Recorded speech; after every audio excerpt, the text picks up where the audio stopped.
देखिए, हर इंसान तो अपने अपने लेवल पे जो करना है तो हर काम तो ज़रूरी है, लेकिन सबसे ज़्यादा हर काम से ज़्यादा ज़रूरी नामुस रिसालत की बात जब आ जाए तो उसके लिए तो फिर यानी कोई अल्फाज ही नहीं, कोई ऑप्शन ही नहीं बचने को ना, मैं समझता हूँ। हर काम को छोड़कर वो इसके पहले कुछ ये बोला हुआ नहीं क्या कि अगर तुम्हारे जान पर अगर कुछ समझो आए तो अपने माल से और सदक़े से अपनी जान की हिफाजत करो। लेकिन जब दीन पर बात आ जाए और रसूल पे बात आ जाए तो अपनी जान देकर उसके ये अपनी ज़िंदा दिली का सबूत दे, ऐसा कुछ है। तो मैं समझता हूँ कि हर ये जो काम है ये सब बाद में है।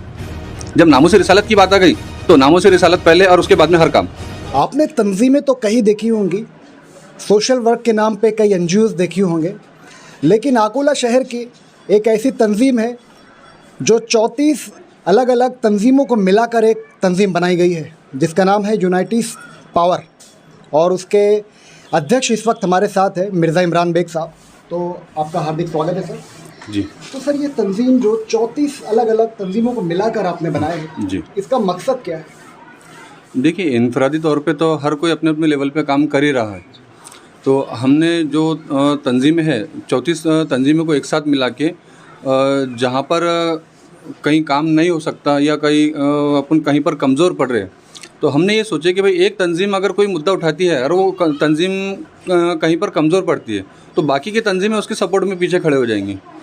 तो मैं सोचता हूँ कि इनफरादी तौर पे करने से बेहतर है कि इज्तिमाई तौर पे हमारी तंजीम का नाम है, जो हमने एक तंजीम जो बनाई उसका नाम है यूनिटी इज़ पावर।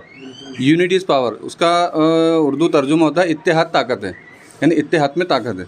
तो हम इत्तेहाद करके इस तंजीम का जो है तो काम कर रहे हैं अभी सब मिलके, जिसमें जो बड़े बड़े जो मामलात है तो हम एक साथ मिलके कर रहे हैं। जैसा घरकुल के लिए अभी अकोला शहर में घरकुल के लिए ज़मीन की बड़ी समस्या है। मुसलमानों के लिए हमने एक डिमांड किए थे कि भाई हर तंजीम हर जो ये है तंजीम वाले जो है रहते वो अपने अपने लोगों के लिए काम करते रहते हैं। फॉर एग्ज़ाम्पल बौद्ध समाज में हो गया या फिर बाकी, और तो इस तरह से मुस्लिम हमने स्पेशली मुस्लिम अल्पसंख्यक समाज के लिए घरकुल के लिए अकोला में ज़मीन अवेलेबल नहीं है, इसका एक मुद्दा उठाए हुए है। सीएम को भी इसका एक लेटर भेजे, मुख्यमंत्री को, कि अकोला शहर में ज़मीन उपलब्ध कराई जाए। जो किराएदार है जिनके पास में ज़मीन नहीं है ऐसे लोगों के लिए ज़मीन मुहैया कराई जाए ताकि उनको आगे भविष्य में जो है तो घरकुल का लाभ मिल सके, घरकुल का भी मामला हो सके। जैसे झोपड़पट्टी के जो इलाके होते हैं तो वो सालों से अपनी ज़िंदगी वहाँ पे गुजार रहे हैं।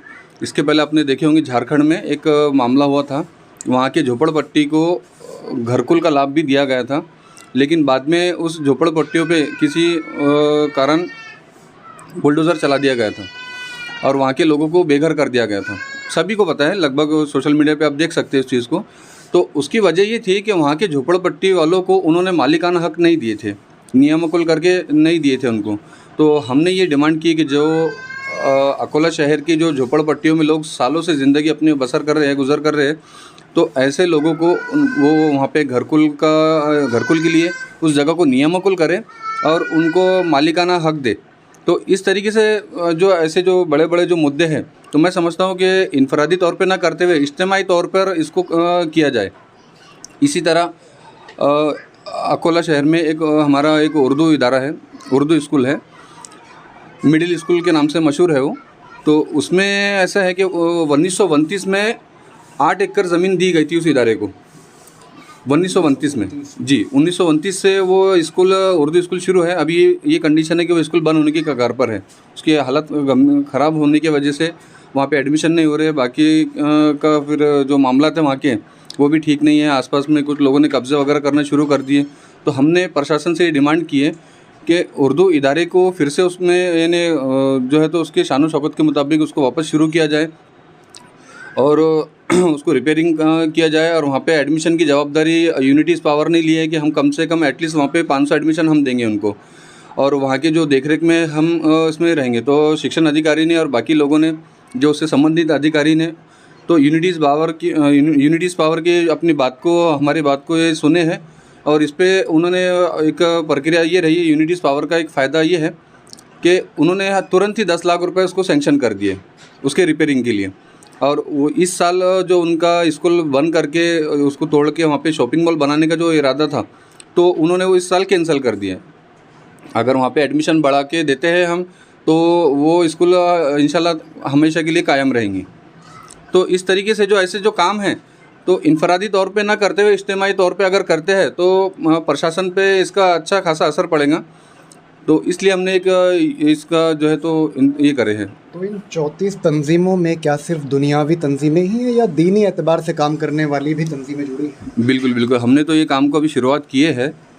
इसके अलावा आगे इंशाल्लाह यूनिटी इज़ पावर का जो हमारा जो मंशा है, तो जितनी तंजीमें हैं हम एक दूसरे को एक संगठन को जोड़ देंगे। इसमें हमने दो चीज़ों को थोड़ा सा साइड में रखे थे। एक थोड़ा जमात का मसला जो बीच में आते रहता है, तो हमने जमात के मसले को थोड़ा साइड में रखे हुए है और प्लस में पॉलिटिकल को उसमें हमने इन्वॉल्व नहीं किए। तो ये दो चीज़ें साइड में रखते हुए हम जो उलमा इकराम है तो उनकी भी अलग अलग जो है तो टीम बनाएंगे। दीनी एतबार से भी इस पर काम किया जाएगा। दीनी एतबार से हम इसमें उलमा लोगों की टीम अलग से बनाएंगे, उसमें हम इंटरफेयर नहीं करेंगे। उसमें सिर्फ हम साथ में जोड़कर उनका जो मामला है, जो कुछ अगर उनको किसी चीज़ की या किसी मतलब कोई मदद की या किसी भी प्रकार की उनको अगर ज़रूरत पड़ती है, महसूस होती है, तो उसके लिए आप पूरी यूनिटी पावर उनके लिए तैयार रहेंगी। दीनी एतबार से वो खुद उलमा इकराम हम अलग से जो टीम बनाएंगे तो वो उस पर वो खुद ही काम करेंगे इंशाल्लाह। माशाल्लाह 34 तंजीमों को मिलाकर एक तंजीम यूनाइटी इज़ पावर बनाई गई है जी। तहफ़्फ़ुज़ नामूस रिसालत के मसले अभी उठते रहते हैं जी। मान लो अकोला शहर में दोबारा अगर से ऐसा कोई मसला हो जाए तो आपकी तंजीम क्या करेगी? सर, तहफ़्फ़ुज़ रिसालत की बात ऐसी है कि सर जब रसूल पे बात आ जाए तो ये दुनियावी काम और बाकी के जो मामलात है ये करने से बेहतर है कि उस पर तुरंत एक्शन लिया जाए। अब आपसे ही मैं एक सवाल और करना चाहूँगा, ऐसी तंजीमें जिनके सामने मैसेज के ज़रिए या वीडियो के ज़रिए बताया जाता है कि देखो गुस्ताखियाँ हुई है जी, आप इतनी बड़ी तंजीमें चला रहे हो, आपके पास पावर है, आप एक्शन ले सकते हो जी, लेकिन इसके बावजूद वो खाना बांटने में बिज़ी है, कपड़े बांटने में बिज़ी है, एजुकेशनल सेमिनार करवाने में बिज़ी है, लेकिन प्यारे आका सल्लल्लाहु अलैहि वसल्लम की शान में गुस्ताखी हो रही है तो उस पर उनका ध्यान नहीं है। तो ऐसी तंजीमों के बारे में क्या विचार है आपके? देखिए, हर इंसान तो अपने अपने लेवल पे जो करना है तो हर काम तो ज़रूरी है, लेकिन सबसे ज़्यादा हर काम से ज़्यादा ज़रूरी नामूस रिसालत की बात जब आ जाए तो उसके लिए तो फिर यानी कोई अल्फाज ही नहीं, कोई ऑप्शन ही नहीं बचने को ना, मैं समझता हूँ। हर काम को छोड़कर वो इसके पहले कुछ ये बोला हुआ नहीं गया कि अगर तुम्हारे जान पर अगर कुछ समझो आए तो अपने माल से और सदक़े से अपनी जान की हिफाजत करो, लेकिन जब दीन पर बात आ जाए और रसूल पे बात आ जाए तो अपनी जान देकर उसके ये अपनी ज़िंदा दिली का सबूत दे, ऐसा कुछ है। तो मैं समझता हूँ कि हर ये जो काम है ये सब बाद में है। जब नामूस रिसालत की बात आ गई तो नामूस रिसालत पहले और उसके बाद में हर काम। अभी औरंगाबाद का नाम संभाजी नगर कर दिया गया है तो हमें पता चला है कि आपकी तंजीम ने भी इसके लिए आवाज़ उठाई है। जी बिल्कुल, हमने इसके पहले जब नाम उन्होंने चेंज किए थे तो उस पर ऑब्जेक्शन लिए थे, हमने निवेदन वगैरह भी दिए थे। जब उस पर ऑब्जेक्शन की डेट शुरू थी डालने की कि भाई अपने अपने लेवल पे जो डालो, तो हमने भी इधर से ऑब्जेक्शन डाले थे कि औरंगाबाद का नाम और उस्मानाबाद का नाम चेंज ना किया जाए, वो ऐतिहासिक नाम है वही रहने दिया जाए। क्योंकि जब ये नाम चेंज होते हैं तो प्रशासन के जो लोग हैं जो नाम चेंज करने की जो इसमें ये रखते हैं उनके जेब से वो खर्चा नहीं लगाते सबसे पहले तो। और नाम जब चेंज होता है तो हर डॉक्यूमेंट्स पे हर जो जहाँ पे जो नाम लिखा रहता है उसको चेंज करना पड़ता है। उसको करोड़ों अरबों रुपए का खर्चा आता है, ये सभी को पता है। वो खर्चा कौन देगा? वो तो गरीब जनता के जो खजाने में से जाएगा ना, वो जेब से नहीं देने वाले ना बीजेपी ना आरएसएस ना कोई भी अपने जेब से नहीं देने वाला। ये है प्रशासन का ही खर्चा, पैसा जो है तो वो खर्चा करेंगे। तो इस चीज़ को ये ज़रूरी नहीं है, ज़रूरी जो था वो एजुकेशन पे फोकस था, डेवलपमेंट पे फोकस करना चाहिए था। ये नाम चेंज करना क्या है, इससे कोई फ़ायदा नहीं ना। हमने इस पर ऑब्जेक्शन लिए थे, उसके बाद में ऑब्जेक्शन लेने के बाद में फिर अभी कुछ दिन पहले इसका स्टे मुंबई हाई कोर्ट ने स्टे दिए थे कि जो नाम जहाँ चेंज हुआ उसको चेंज ना किया जाए। जो नाम औरंगाबाद और उस्मानाबाद है जब तक के कोर्ट में ये केस शुरू है तो उसको वही नाम रहने दिया जाए। तो लगभग तो मतलब हम हमारे लेवल पे, अकोला लेवल पे हमने ये किए थे कि जो महामंडल पे जो नाम चेंज हुआ था उन्होंने क्या किया था कि जैसे ही उधर से नाम चेंज हुआ तत्काल में उस पर एक्शन लेते हुए उसकी जो टिकट है बस टिकट पे और उसकी नेम प्लेट जो आती है सामने जिस पे जो for example Akola to Aurangabad लिखा रहता है तो अकोला टू संभाजी नगर कर दिए थे।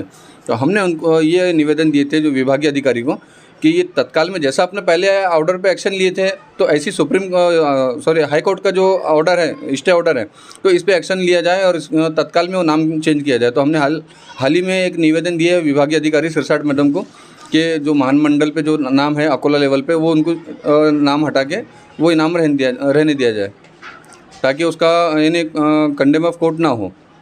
कोर्ट का ऑर्डर है भाई तो वो उसको एक्सेप्ट करो। हमने दी है उसको कोर्ट के ऑर्डर की कॉपी। हमने जब कॉपी दी तो उनके पास में उनको ये तक नहीं मालूम था कि भाई कोर्ट ने ऑर्डर ऐसी की हुई है करके। फिर भी हमने हमारे तरफ से एक जो कोर्ट का ऑर्डर की जो कॉपी थी और एक निवेदन वो हमने बाय हैंड उनके हाथ में दिए हुए विभागीय अधिकारी के पास में।